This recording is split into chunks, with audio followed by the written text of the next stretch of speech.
what this episode is about. Welcome to Unscripted, where we talk about the detailed plot of Monsters, Inc. Yeah.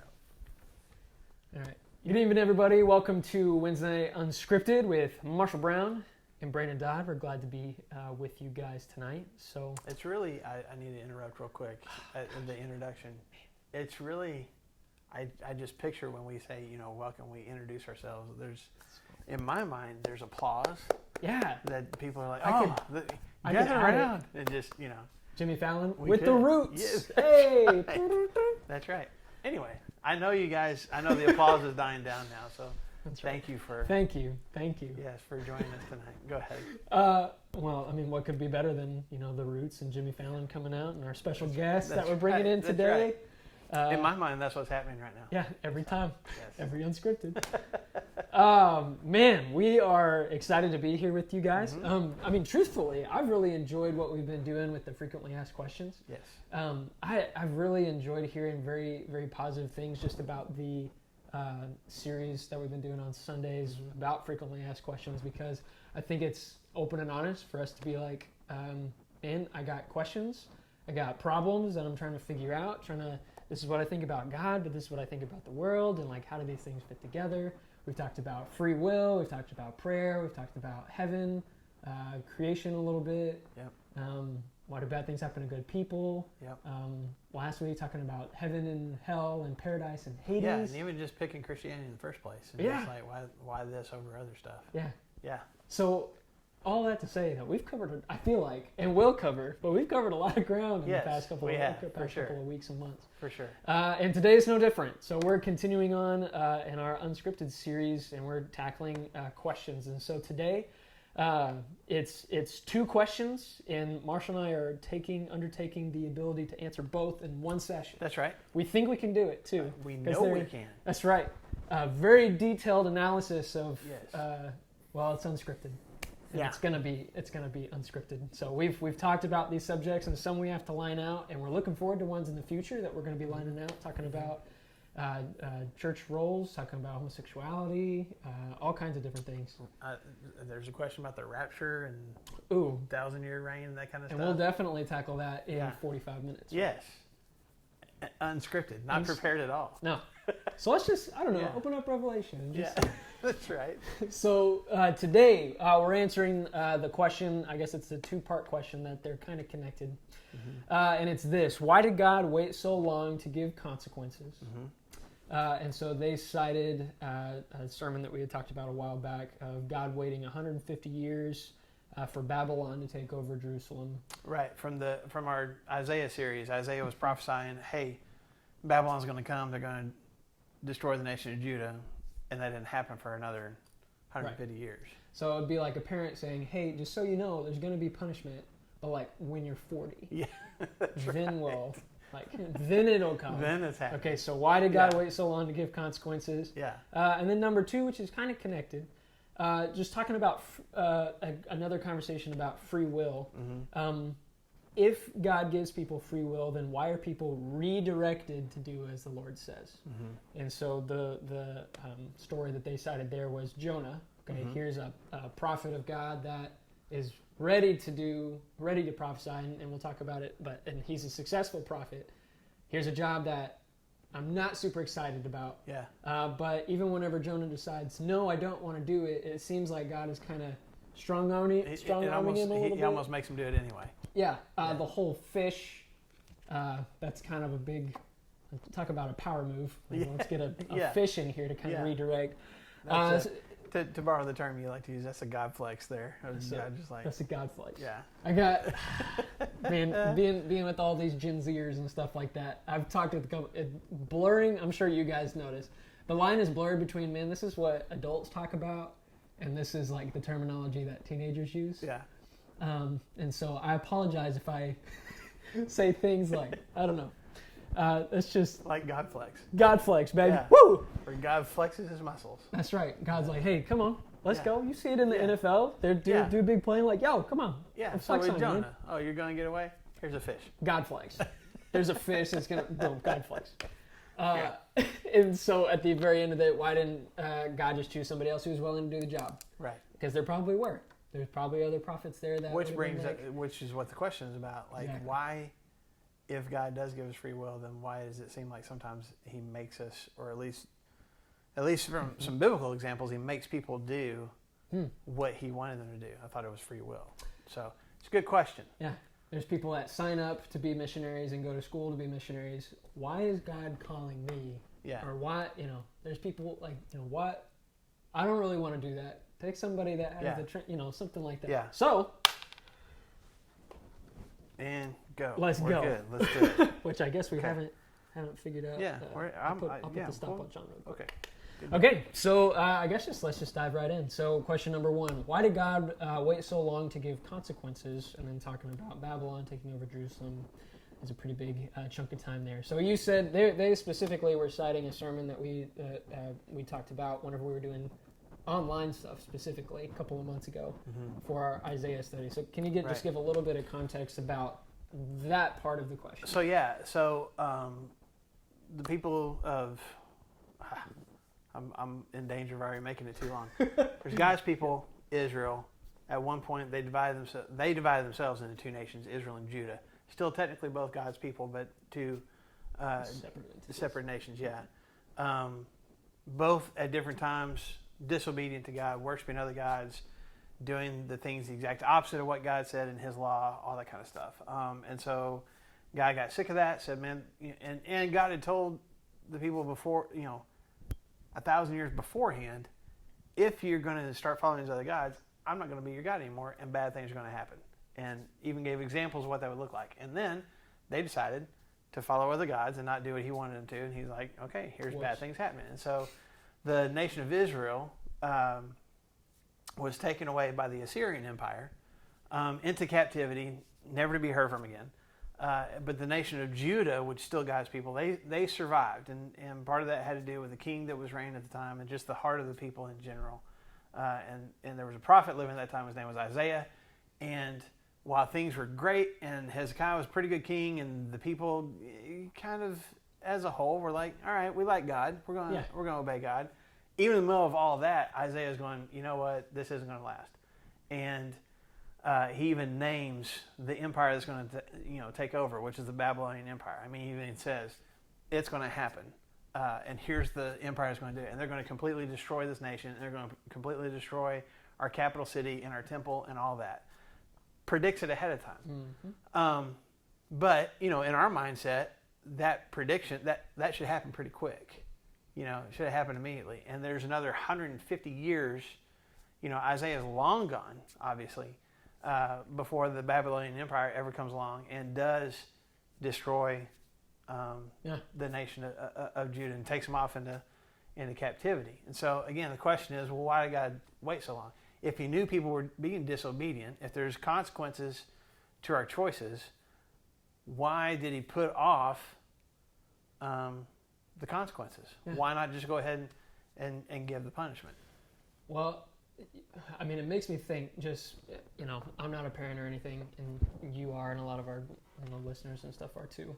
And so punishment is good, right? Like, yeah. Well, I mean,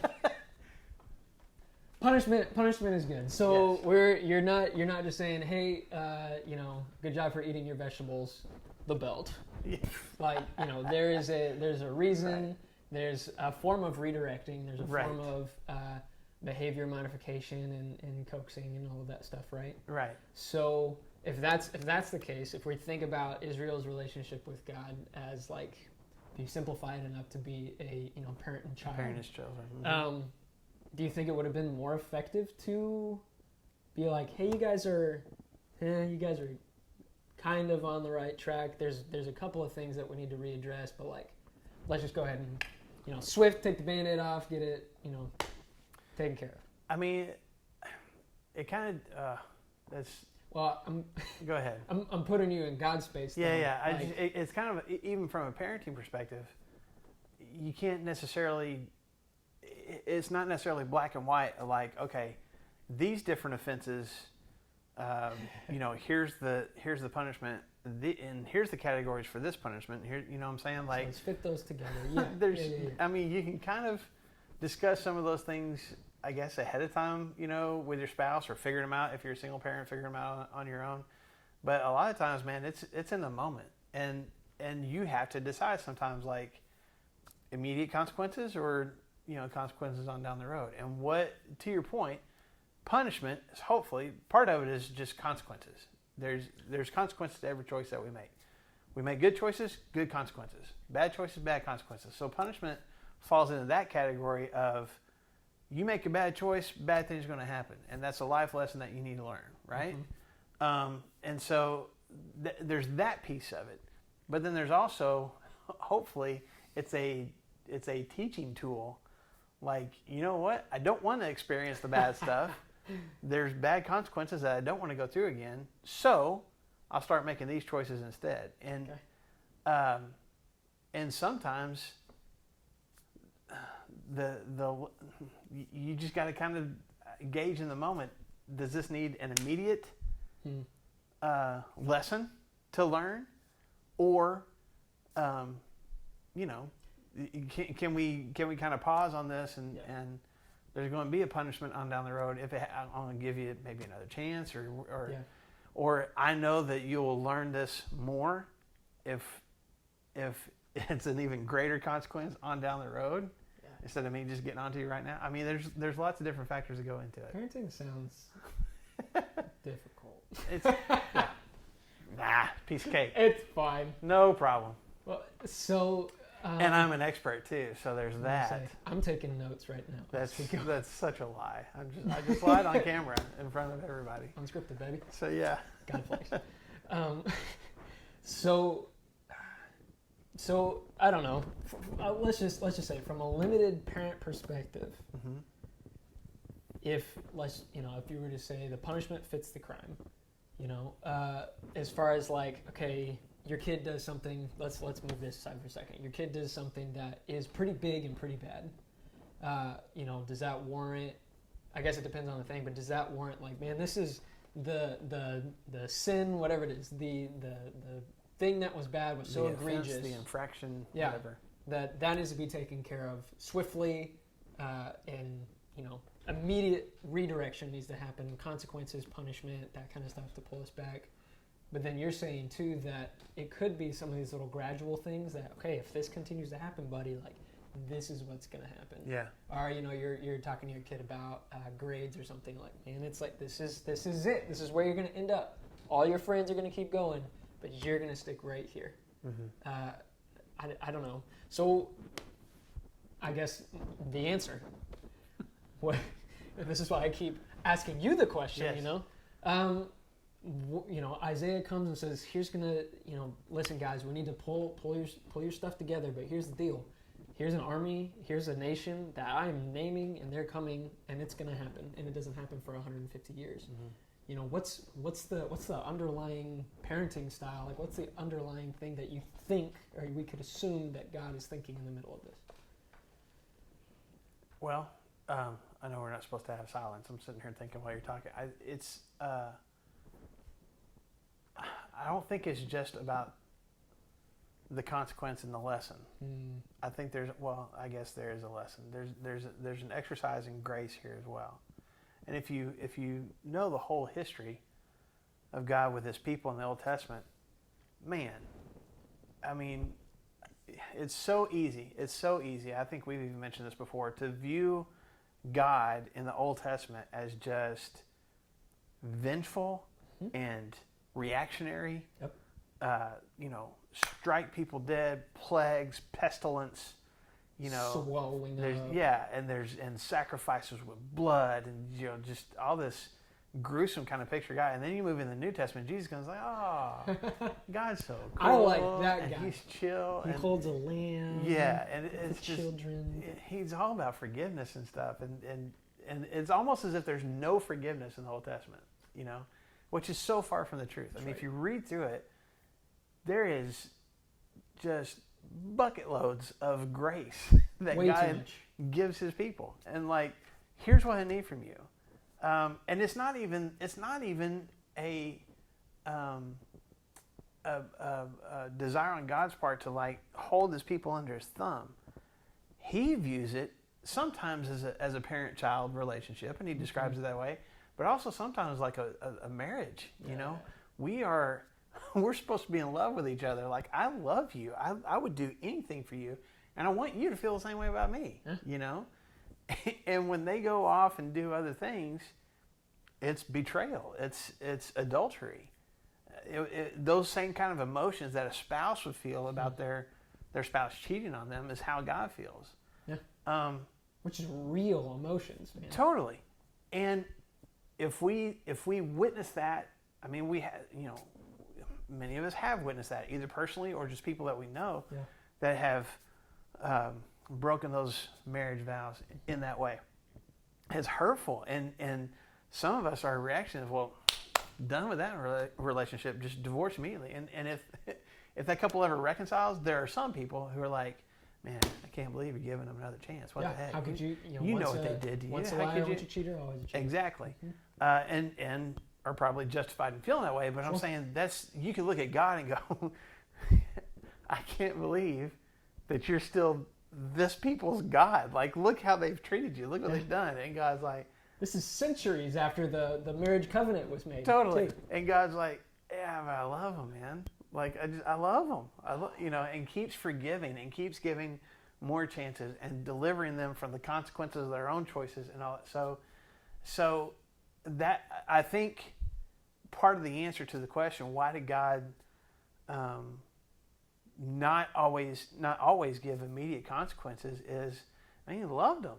He just, like, I don't want to do that. I don't want them to have, I want the chance to offer grace. I want the chance to offer forgiveness. And even if I know the punishment's coming, man, I can change my mind on that. That goes back to Unscripted from a few weeks ago. But I mean, we talked about how God, you know, it even said, like, even if I've marked a nation for destruction, if they'll change, I'll change my plans too. Yeah. And so even though Isaiah's going 150 years from now, Babylon's going to come, if the people of Judah had been like, you know what, we were wrong, that's our bad, and had spent the next 200, 300, 400 years doing the things God wanted them to do and staying in that connection, that relationship, they're reinstating that. Babylon ain't coming. Like, he would have changed his mind on that. So I think part of the reason that God doesn't give immediate consequences, waits, you know, weeks, months, years, centuries, is not, it's about grace. And it's about hoping that his people would learn their own lesson and would want to have that connection, that relationship with him again. I've done a lot of talking. What do you think? No, I think that's cool, because I think a lot of us too, especially whenever we read the Old Testament, and it's so easy for us to see a God that is quick to act, you know, and we were talking about some of those stories and stuff too that are kind of like, whoa, God, that was pretty. Yeah, somebody died immediately. You talk about like a quick consequence, like, you know, touch this, bzz, like, you're done. Like, come into the most holy place. Whenever you're defiled, bzz, you're dead. Yeah, like, fire come out. Yeah. Earth swallowing. Like, hey, are you with us? No, you're not. Yeah, I want to be in charge. God doesn't want you to be, you know, fall into the depths of the earth. Okay. And so I think those kinds of things, they stick out in our minds too. Maybe, you know, honestly, of like either that spouse that's so quick to anger and punishment, or that father figure in our lives that we've had that's quick to get the belt, or quick to do those things. And so it's so funny that it's almost easier for us to see God in that light, because that's a very easily acceptable image of. That's our reaction, man. Somebody does something to me, immediate reaction. Yeah, I'm not gonna hold off. You punch me in the face right now. You know, 20 years, man. You just wait, okay? Because I'm gonna be, you know, let's go, and you're gonna be this old man, and I'm gonna beat down some. And then I'm gonna get you. Like, you know, we don't do that, and to see a God that is so willing over and over and over to say, you know what, like, let me give you the chance to return. Let me give you the chance to turn around. And that's what he says in Hosea and everything too. I didn't turn there. It's funny, I turned to this scripture, but we're talking about Hosea and stuff. he's talking about, and if you haven't read Hosea, I mean, it's a hard book to read, but it's very good about this, husband and wife relationship that we're talking about here, where he kind of he puts Israel on the chopping block. It's like, here's the deal. We entered into this covenant, and the word he uses is you're whoring on the hills, you're whoring in the valleys, like you are doing, he's talking about both the actual act of physically whoring themselves out to other people and other nations and stuff, but the more important spiritual aspect of I was your partner, now you're not. And he just is going off on them. And then it's crazy. It's in the very first or second chapter of Hosea. After he says that, he switches and says, man, but like, return to me, like come back, like I will embrace you, and here we are.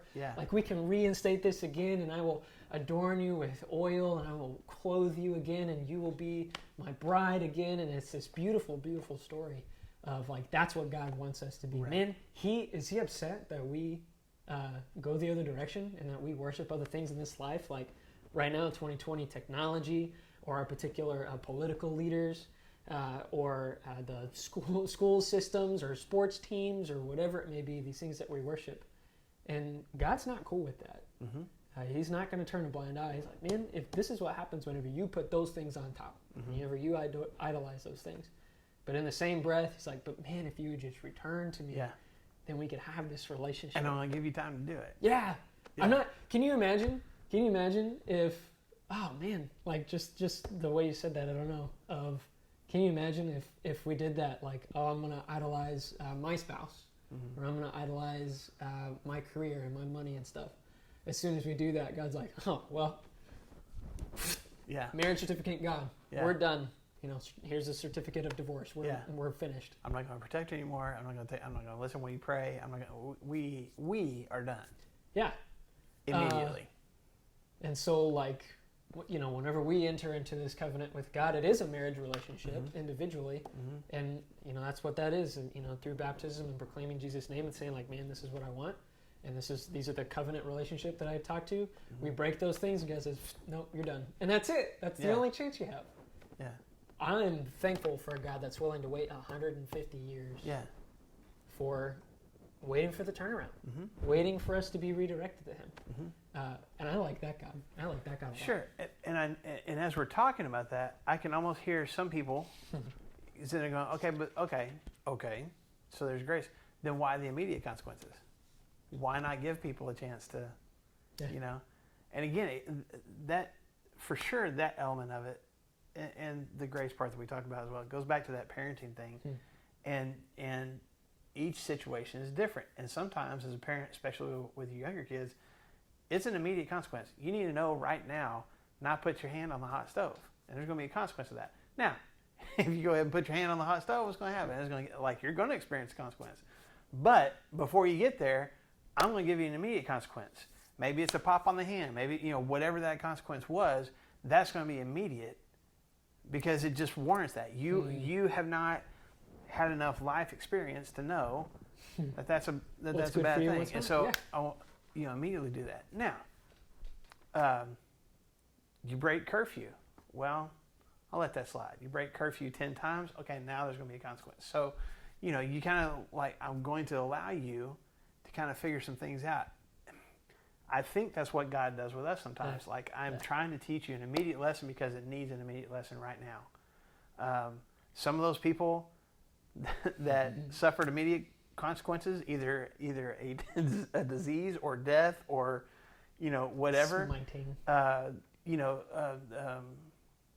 There was a need for that so that not just them, obviously, but the people who are witnessing that would immediately know, who might be tempted in that moment to do the same thing, would immediately know, don't need to be doing that. Yeah. I got so many stories, right? These Old Testament, like brutal Old Testament stories just swirling right now. So. But then I think there's times where God allowed some stuff to go ahead and take place and just like, even there might have even been some just consequences that he was allowing to happen without just a complete, destruction. And he did that for his people as well, hoping that you figure it out, hoping that you figure it out on your own so that I don't have to do anything more drastic. And that's what, again, as a parent, that's what you do sometimes, hope that the consequence of your own choice is bad enough that you are like, man, I don't want to do that anymore, that I don't have to punish you on top of that. Yeah. You know what I'm saying? And I know you talk about, you're not a parent, but I mean, you can think about different youth group situations. There's certain activities you got with kids, and you're like, okay, immediate consequence, like you can't go on this trip, or you can't be a part of this anymore because of this choice that you made. And then there's other times like, I'm frustrated that you did that, so don't do that again. Yeah, let's move on from here, buddy. And hopefully they figure it out. Yeah. You know what I'm saying? So this is probably not the answer that this person wanted to hear. There's not a definitive black and white. Yeah. Okay, when it's in this category, God does immediate responses, and when it's this category, He lets things go. I don't think it works that way. But I think at the same time, it's like any relationship. There's immediate consequences to some things. Even in a marriage relationship, there's immediate consequences when I say something that I should have thought about before I said. Whoops. And then there's other things that, like, man, we're going to work through this. That's right. And try to get to a better place. And I think God deals with us in the same way. We sometimes need an immediate lesson. And then sometimes we need grace. We need the opportunity to recognize, man, the path I was on was no good. Let me get back where I need to be. Yeah. So I'm down for that, God. There you go. Yeah, I'm glad we got that kind of God, and I'm glad He can figure that out a whole lot. I'm glad He's the one that's judging all that stuff and not me. Yeah. So I hope that helps with that particular question at least. I know that's not a definitive answer, but I think that's the best one that at least our minds can come up with. Yep. I think so too. Yeah. Oh, well, let's ask God. Yeah. If we're even thinking about that, we can ask God. Yeah, that's right. That's right. I think that kind of runs into, the next question is just talking about free will and then redirecting and stuff like that. You could almost think of punishment as a redirecting of all of that. So I'll just read it as we, just to make sure that we're all in the same place and stuff too. So if we have free will, then why are people redirected to do as the Lord says? Talking about Jonah. So talk about being redirected by a giant fishy. Why didn't He just choose somebody who's willing to do the job? Right. Because that would have been a lot easier. So if we're talking about, consequences or something like that. Oh, let me interrupt real quick. No, go for it. We even talked about this when we were talking about Jeremiah earlier. You remember us talking about Jeremiah? This has been a few weeks ago. We were talking about Unscripted. And did Jeremiah want the prophecy job? No, that was not his plan, And God was like, yeah. And he even told God, I don't want to. And God's like, okay, here's the message. So again, I'm giving another, besides Jonah, here's another example of God. Yeah. It's a legitimate question. If I've got free will, then why is God making me do stuff? Yep. And that I don't want to do? My will says I don't want to do it. God says, yeah, you're going to do it. Well, it's funny that you say that, buddy, because let's I interrupted your train of thought. Well, Jonah's not the only one. Right. It's a great example, though. You and I can fit into that of, God, I want you to lead my life. I want to follow your will wherever it takes me. Except for that one thing. I would not like to go there. You know what? That too. Actually, you know what?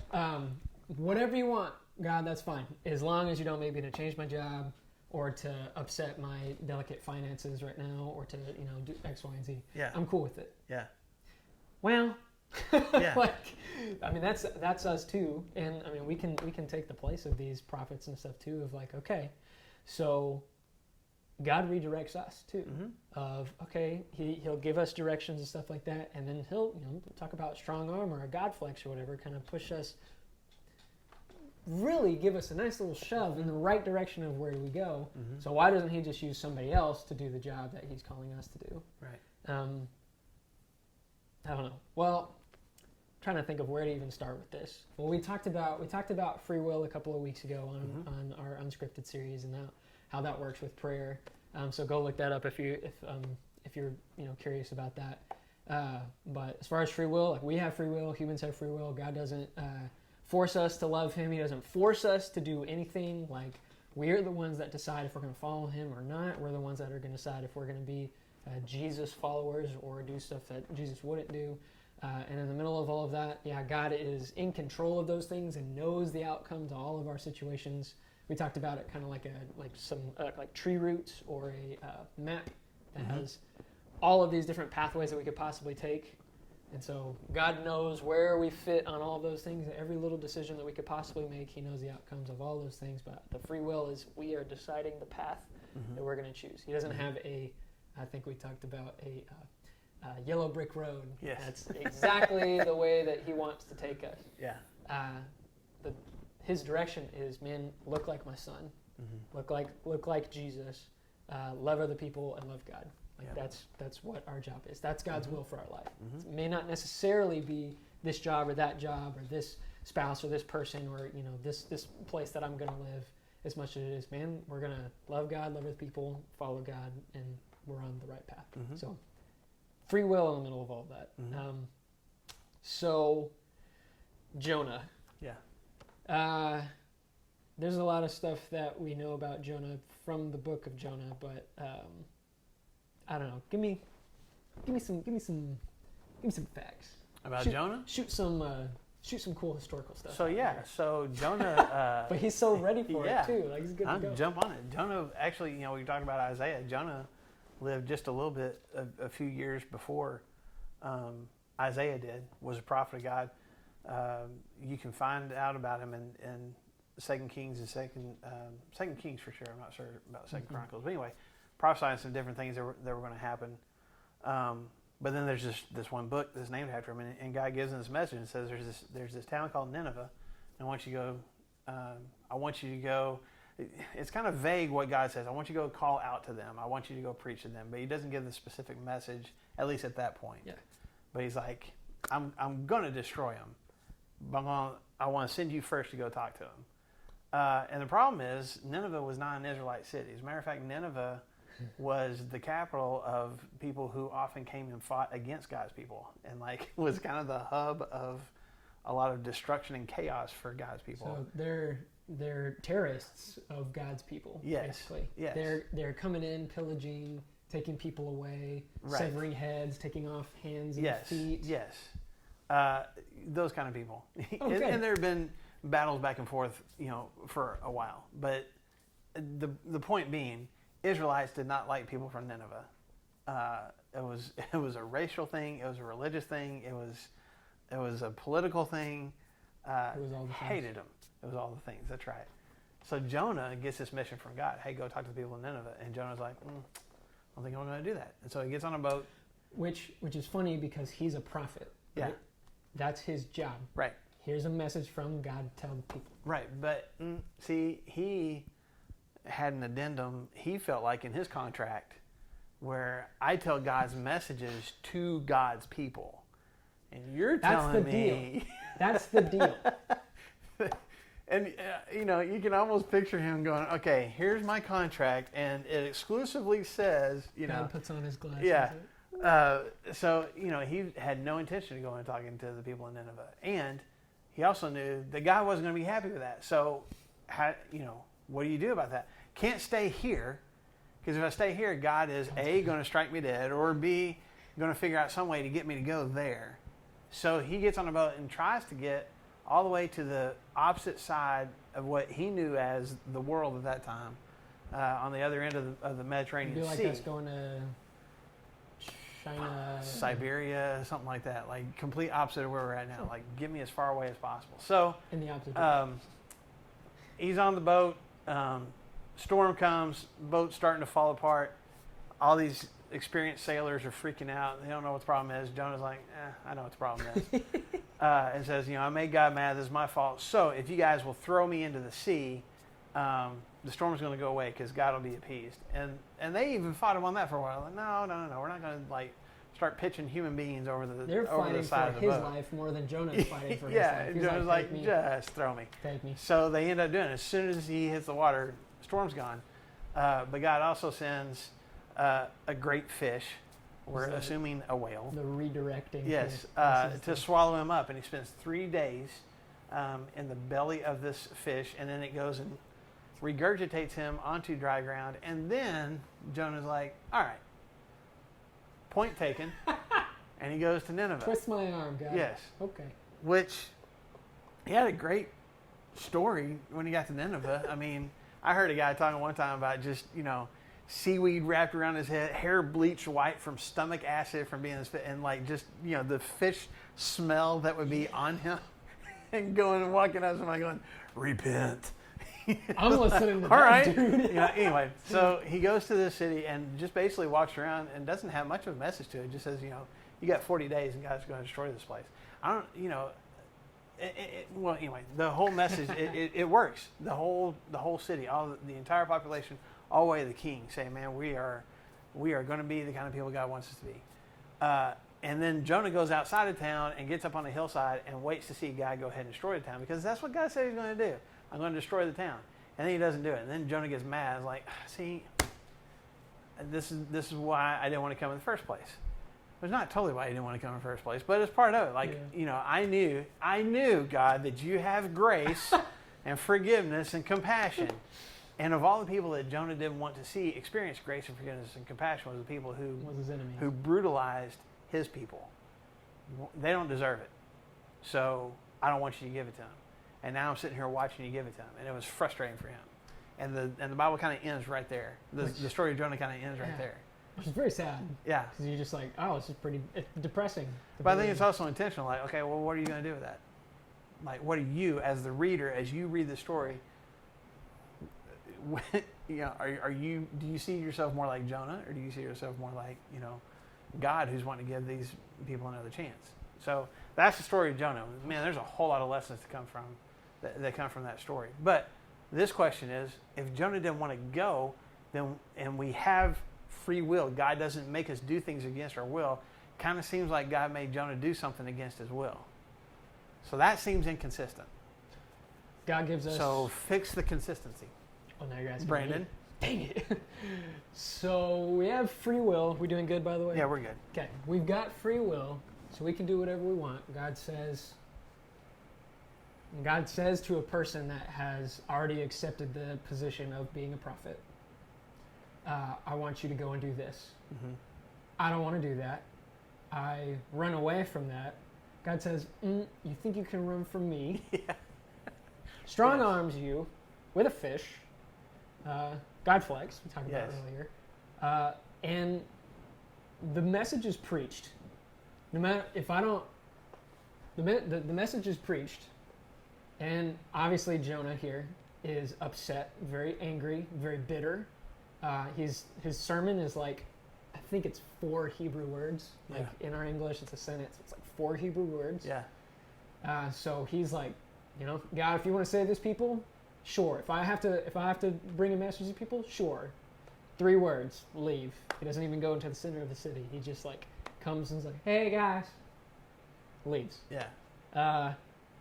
But it sounds like God's strong arming him and everything too. So I guess if you're going to pin it on me, I think that Jonah still has free will this entire time. Mm-hmm. Because God is redirecting, and sometimes his redirecting is very extravagant and scary, life-threatening. This redirecting into what he wants. But I guess here's God's plan in the middle of all of it, is that I'm gonna be true to what I said. I'm gonna give these people an opportunity to repent, just like we talked about in the first question. I'm gonna give Israel, man. I'm gonna give you time. I'm gonna give you time to return. Look back, and we can maybe there's some hope that we can have some kind of a relationship. See, now these people aren't actually his people, but man, they can not do terrible things. Like, let's just turn away from those kinds of things. And here's an opportunity for an Israelite to go into enemy territory and to preach a message about Yahweh, this God of salvation, this amazing God, to preach, and it happens, and all this happens. So where is the free will in the middle of all this? I think that no matter what, God's will is going to be done, and he could have done that with or without Jonah. I think the truth is that Jonah is probably only convinced that this stuff is going to happen like 2 out of 100%. He's like, yeah, whatever. I'm just going to go and I'm going to be bitter. I'm going to be, I throw a tantrum like a child basically the whole time. Mm-hmm. But this is all still Jonah's choice. God is redirecting. He's bumping and shoving and saying, man, like, this is a path that I've chosen for you. You're a prophet, right? Let's go and do those things. Let's get you back on the roads you need to go. I don't think it's a forcing thing either. Well, go ahead. Well, finish your thought. No, just God could have let him die, but he didn't. God could have let him be digested, I guess, but he didn't. God could have, so he spits him out. This whale, this fish spits him out. And Jonah had every right to return to where he's from, or to keep running and say, yeah, this job, I'm not going to do it. But he decides to do it. I don't know. What were you going to say? So and I'm being totally honest about this. I thought of this. I wasn't tuning you out. I thought of something while you were talking that I hadn't thought of before, even as you and I were visiting a little bit about this question ahead of time. So this really is unscripted. I'm processing through this as I'm thinking about it right now. What was God's purpose in the story of Jonah? What was the overall thing that he wanted accomplished? Well, it would be, if we're just coming from Jonah and stuff, would be to change, get these people to repent. That's what he wanted to happen, right? Yeah. So that still happened. And he's just using Jonah as the instrument to make that happen. Okay. But God never forced Jonah to even buy into his own message. You know what I'm saying? Oh. And so I'm thinking about this. I'm thinking, like, when we talk about free will, what does that really mean? What is our will free to do? It's really, I think when God gives us freedom, it's not always freedom of action, but it's freedom of faith and freedom of, am I going to buy into this or not? And there's some things that are going to happen. I'm going to have to deal with where I'm at in this particular situation right now. But whether I allow that to draw me closer to God and seek more to do His will and believe in Him more or not, that's my choice. Yeah. That's the freedom that I have. Does that make sense? Yeah. And so maybe God redirects. God sets some walls and some boundaries sometimes, like, no, this is the way that it's going to go. It's still my choice as whether I buy into it or not. And I'm thinking along the lines of another Bible story with Balaam. Oh. You know, Balaam riding on the donkey. Yeah, because Balaam is this guy that got hired. This is in the book of Numbers. He got hired to go pronounce curses on God's people as they're moving through the wilderness heading towards the promised land.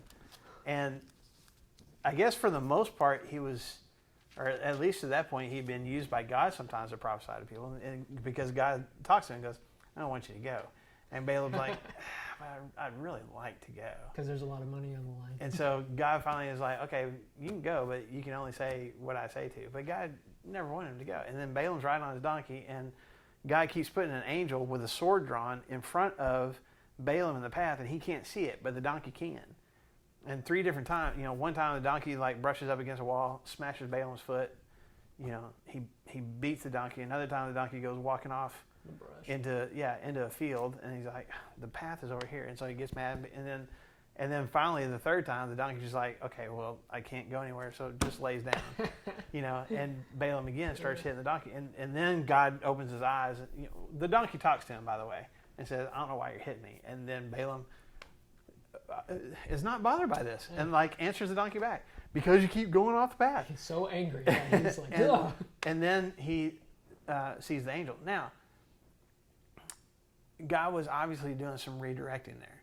Yeah. I don't want you to go do this. And Balaam is exercising his free choice and will to go do that.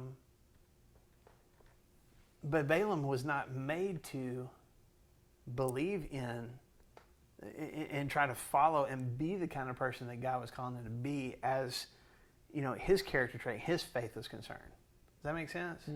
Because he goes on from there, and the guy that hired him sets up these altars for him, and he tries 7 times to curse the people. And he ends up, blessing them. And the guy's like, I can't believe I gave you all this money. Well, he's like, I've got to say what God tells me to say. So there's still, again, God's kind of controlling that situation. But if you know more about, which you got to kind of read a little bit more about the story of Balaam, Balaam ends up, after doing these blessings stuff, kind of working a backdoor way to get God's people in trouble and to cause a war to happen and cause a bunch of them to die anyway. Instigator. Yes. So even though he's blessing God's people because that's what God is funneling him to do, there was never a point where Balaam's like, you know what, God, I'm all about you now. 100%. He went the direction that God was moving him, but he never bought into it. Same thing with Jonah.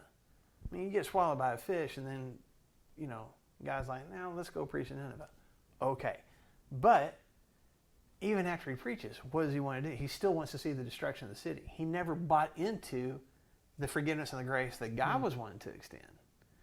So, maybe we need to be a little more aware of what we're talking about with free will. It is my will to choose to have faith in God and in his direction and in his actions and believe that that's the best thing to be done or not. Does that make sense? Yeah. I'm totally thinking about that while we're on here right now. And I think maybe that's the issue of why didn't God choose somebody else? I don't know. He could have very easily chosen somebody else when Jonah said, no, I'm not going to do that. Maybe there's part of God that was going, if you see repentance on a grand scale, maybe that's going to move you to have compassion. Obviously it didn't.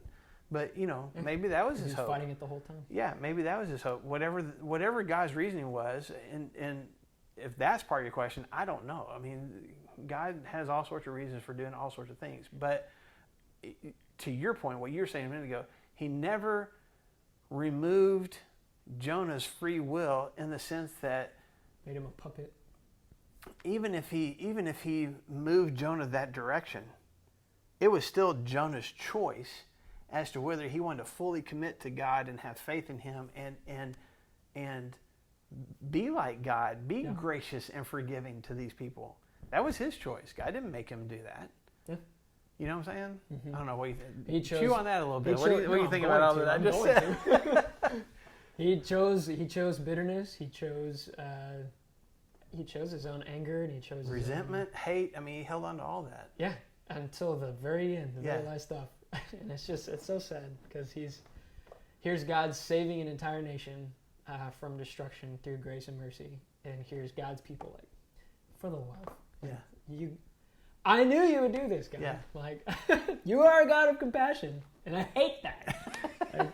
It's so, I don't know, but that's us. So if we're just going to bring it into the real world, then when you think about that, like God redirecting us and stuff too, sometimes it's like, God keeps on throwing things in our way or whatever, and prompting us maybe into, and this would be a great situation, this would be a great thing for your faith, this would be, and it's kind of scary at the same time too. If you would start trusting in me, if you would start believing in me, if you would start trying to hear my voice, and here's these little nudges. Hopefully it's not as intense as being swallowed up by the giant fish of Beaver Lake or something like that. Like it's going to be something different. But then I think we all the time have the question, man, why didn't he just choose somebody else willing to do the job?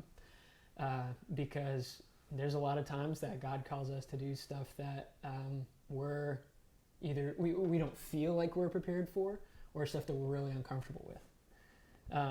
Stuff that's going to stretch us. Yeah, and the one thing I can think of right now is just in this political atmosphere that we're all in right now with the election and everything like that. Something as simple as loving your neighbor, and something as simple as what was it? You're talking in Proverbs and stuff about the fool just spouts out all of his opinions. Yes. But the wise man, takes discernment. Has a little bit of discernment, yeah. Yeah, and so all of these things, and man, it's not easy. It's not easy for Christians to love other Christians that have different political views, much less Christians loving non-Christians with completely different political views and stuff like that. And so it just seems like, man, God, why don't you just choose somebody else to do this job of debating people on the internet and stuff like that. And man, you know, God's called us, and God has placed us in a place where we're surrounded by people intentionally. Mm-hmm. We're surrounded by our immediate context and stuff of people that we can affect positively. And it's scary. Mm-hmm. I can't, you know, I'm gonna have some of these conversations that are difficult and are uncomfortable.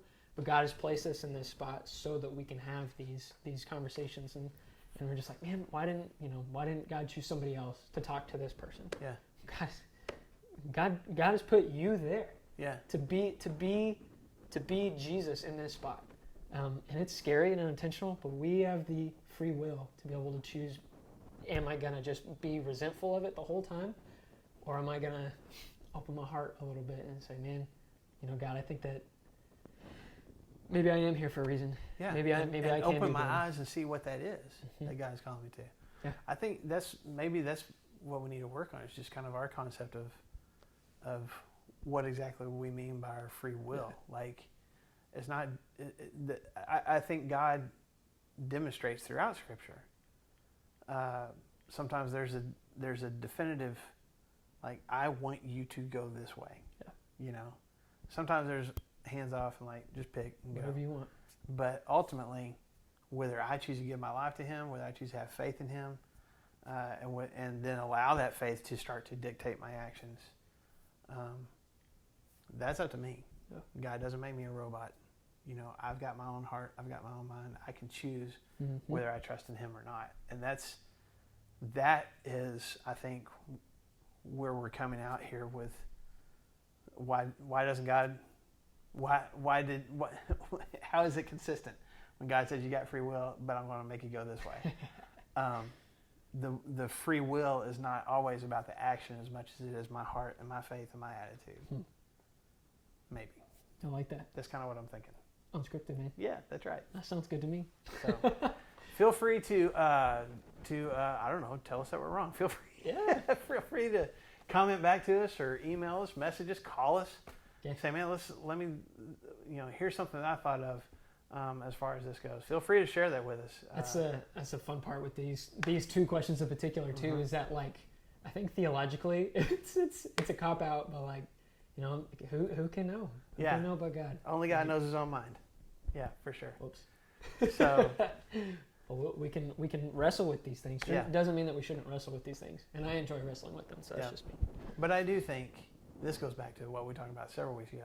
I think God does have a plan, and God has a purpose for each one of our lives, and ultimately that's what we're called to follow. Yep. And sometimes maybe He gives us a wide berth to figure that out, and maybe sometimes He narrows the path. Let's go this way. But either way, it's still my choice to give my life to Him. Yep. Doesn't eliminate free will. Yep. So Cool. I hope you do. Give your life to Him, by all means. So, Cool. Well, okay. thank you guys for being with us and everything. Stick with us on Sunday Yes. with our next question that we're excited to answer. That's right. which Got one God more willing frequently asked That's right. Just one more. question. Well, for Sunday mornings, Right, for we're going to Sunday switch things. We're going to keep going through these questions on Wednesdays and the other short snippet videos that we're doing. Yeah. But on Sundays, we're going to answer one more and just a broad yes for the preview. It's kind of just like how do I make this faith that we're talking about, this presence of God? How do I make that real? How do I feel in God's presence in my life? How do I make Jesus more real in my life? And we're gonna work on that a little bit. Maybe answer that question a little bit more clearly on Sunday. So thank you for your time tonight, and I don't know. We'll see you next week with Later, another guys. question.